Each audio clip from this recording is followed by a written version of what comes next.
정말 재밌는 얘기입니다. 지금 뭐 윤석열이하고 한동훈 사이가 냉랭하다는 것쯤은 다 아시죠? 근데 그렇다고 그 둘이 그래도 같은 편인데 윤석열이나 한동훈이나 여당의 선거 승리를 바라는 것은 한마음 아니겠는가, 그런 생각들을 많이들 하실 거예요. 네. 근데 말이죠.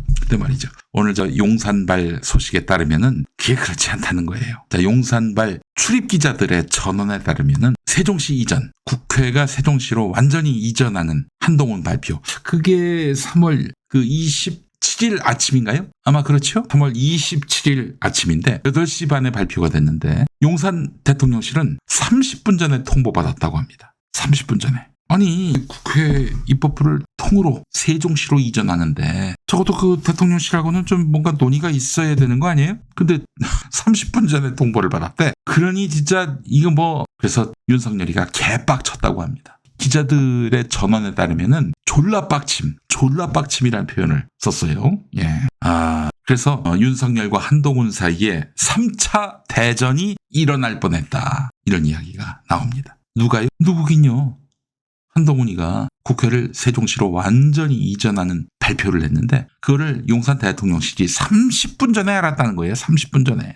그래서 윤석열이가 졸라 빡쳤다는 거죠. 자, 이거는 뭐 그렇다 치는데 아까 얘기했죠. 윤석열은 이번 총선에서 110석 정도만 얻었으면 좋겠다. 110석 이상 얻었으면 좋겠다. 그래서 180석, 200석 그 이상도 얻었으면 좋겠다. 아닙니다. 그렇지 않다는 거예요. 딱 110석이면 좋겠다는 겁니다. 얼마 전에 우파 논객 고성국 씨가 101석만 얻었으면 좋겠다, 이런 얘기 했잖아요. 요즘 윤석열 편에 서서 열심히 또 논평하시는 분이 바로 우리 고 박사님 아니에요? 네. 근데 지금 용산 대통령실은 110석 정도만 얻었으면 좋겠다. 왜 110석이냐? 일단 100석은 넘어야지. 그 탄핵 저지선인 100석은 넘어야지. 근데 예를 들어서 130석 이상 확보한다. 그러면은 사실상 내용적으로는 한동훈이가 선전한 겁니다. 그렇잖아요. 지난번에 21대 국회에서는 100석 조금 넘겼거든요. 근데 130석 이상 확보를 한다. 그러면은 지금보다 플러스 20석이 되는 건데 재보선까지 다 해서 한 110석 정도 된 거 아니에요? 국민의힘이? 근데 130석 이상 하게 되면은 한동훈이가 결과적으로 선방을 한 셈이 되는 거야.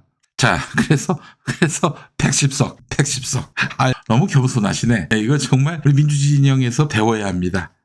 110석만 주세요. 그 이상 주시면은 한동훈이가 이번 선거 승리로 이끈 것이다라고 얘기 나오니까 110석만 주세요. 지금 저러고 있는 거예요. 어떻게 해서 선거에서 이기는 게 걱정이 되는 이런 당이 됐습니까? 그래서 전 이런 생각도 해봐요. 윤석열이가 대파 논란을 일으켰는데 혹시 국민의힘 선거 망하라고 그 대파 논란을 이야기한 것은 아닌가, 뭐 그런 생각이 좀 들었습니다. 예.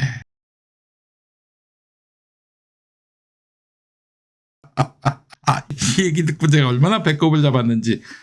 그래, 110석만 달라. 근데 이런 얘기를 듣다 보면은 우리가 방심하면 안 되지만은 200석 넘겼으면 좋겠다는 생각도 해봅니다. 여러분, 이거 무슨 어떤 근거를 갖고 낙관하는 차원이 아니라 그냥 기대를 얘기한 거예요. 기왕 이렇게 된 거 윤석열이가 침통하라고 국민의힘을 100석 이내로 묶었으면 좋겠다는 생각을 해봅니다. 예. 근데 또 이런 걱정도 한다고 합니다. 민주당이 160석 이상 단독으로 확보할 경우 이재명 리더십이 강화돼서 결국 법원도 지금 이재명 재판을 하고 있잖아요. 눈치를 볼 수밖에 없는 상황이 될 것이다. 이것도 지금 용산에서 염려하고 있다고 합니다. 아이고 세상에, 이재명 견제하랴, 또 한동훈 견제하랴, 바쁘시네. 아니, 사실 집권한 정부는 국민들에게 좋은 정치로서 지지와 성원을 받고 그렇게 나가면 되는데 왜 국회의석을 얼마나 받느냐, 또 남은 얼마나 받느냐, 여기에 지금 천착하고 있는지 모르겠어요. 예. 자, 그래서 지금 더 기자들이 전해온 바에 따르면은 윤석열 한동훈 갈등이 점점 고조될 것이고 총선 후에는 예를 들어서 이제 진짜 100석 미만으로 묶이는 그런 상황이 정말 가시화된다면은 둘 다 죽는 거지. 둘 다 죽는 거예요. 일단은 한동훈은 선거 결과 때문에 죽고 윤석열은 100석 미만이면은 개헌이고 탄핵이고 막을 길이 없잖아요. 자, 다시 한번 말씀드리지만 우리가 방심하면 안 됩니다. 또한 교만하면 안 돼요. 예, 그 말씀을 드리고 싶습니다. 웃기지 않습니까? 정말 너무 웃겨요. 이 국면 자체가. 예, 그렇습니다. 자, 그나저나 안철수 캠프도 지금 자중질환이라는 얘기가 있어요. 자중질환. 예? 안철수 의원실의 A모 선임 비서관이 갑자기 사임한 것으로 알려졌는데 그 기자들한테 굉장히 존재감이 있는 분이었나 봐요. 그 배경이 무엇인지 관심이 쏠리고 있는데 그래서 사실 기자들과 가까운 선임 비서관이다 보니까 기자들과의 소통방을 폐쇄하고 새로 개설 중이라고 합니다. 그 지난번에 그 안철수가 그 대선 때인가요? 대선 때 그렇게 자기 참모로 역할을 했던 사람들이 지금은 이광재 쪽에 갔다고 하더라고요. 이광재 쪽에. 아이고. 뭐 예전에 우리가 봤잖아요. 그 2016년 총선 그때 국민의당. 그때는 정말 자기 대통령감으로서 많은 사람들이 이제 안철수에게 몰렸는데 2020년 전 때는 어땠습니까? 이름은 국민의당이었지만은 그건 정말 많이 쪼그라들었죠. 그래서 세석만 이렇게 얻었어요. 그 세석. 그 세석 의원들이 전부 다 지금 국민의힘에 가 있고요. 한 사람은 빠졌죠. 권은희 의원. 네. 아이고 정말 참 웃음만 납니다. 개빡친 윤석열. 네.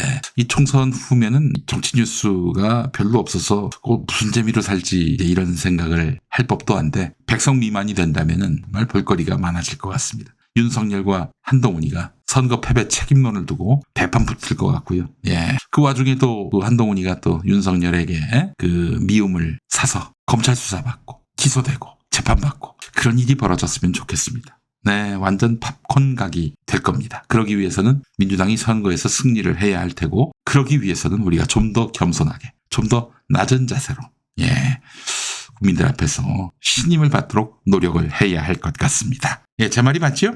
네. 개빡친 윤석열 이야기를 또 해봤습니다. 네.